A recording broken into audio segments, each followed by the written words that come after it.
আধুনিক বলে দাবি করা এই সমাজে একা মায়েদের চলার পথটা এখনো কিন্তু সেরকম মসৃণ হয়নি। পদে পদে জবাবদিহি করার পাশাপাশি লোকে কি বলবে সেই আতঙ্ক সন্তানকে মানুষ করার থেকেও বেশি ভাবায় একজন সিঙ্গেল মাদারকে। এমনই এক একলা মায়ের গল্প কে প্রথম কাছে এসেছি আসতে চলেছে ২৭ তারিখ থেকে। নতুন এই ধারাবাহিকের মুখ্য চরিত্রের নাম মধুবনী, যে চরিত্রে দেখা যাবে অভিনেত্রী মোহনা মাইতিকে। আর এই ধারাবাহিকের অন্যতম আকর্ষণ হচ্ছে ছোট্ট মিহি ওরফে রাধিকা কর্মকার। শুটিংয়ের মাঝেই ধরা পড়ল মধুবনী আর মধুবনীর মেয়ে মিহির খুনসুটির কিছু মিষ্টি মুহূর্ত।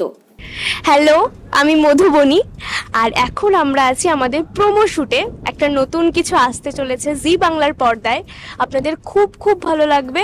এবং আমার একটা পুচকে মেয়ে আছে, তার সাথে আমার এখন সিন চলছে এবং আমরা ভীষণ মজা করে সিন চলছি। মনেই হচ্ছে না এখন এতটা রাত হয়েছে, সবাই মিলে খুব ভালোভাবেই করছি। আর একটা অন্য রকমের একটা কিছু গল্প আসবে, একটু হাটকে।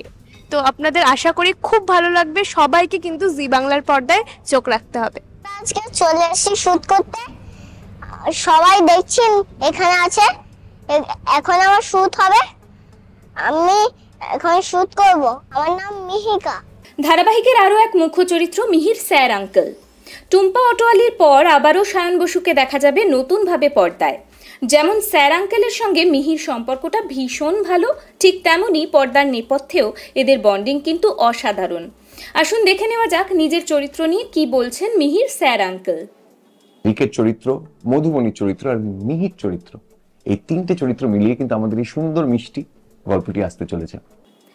একলা মায়ের পথ চলার এই গল্প কি শেষ পর্যন্ত একারই থাকবে, নাকি মিহির ভালোবাসা জীবন বদলে দেবে মিহির মায়ের? জানতে অবশ্যই দেখতে হবে কে প্রথম কাছে এসেছি। টাইমস নাও খবর।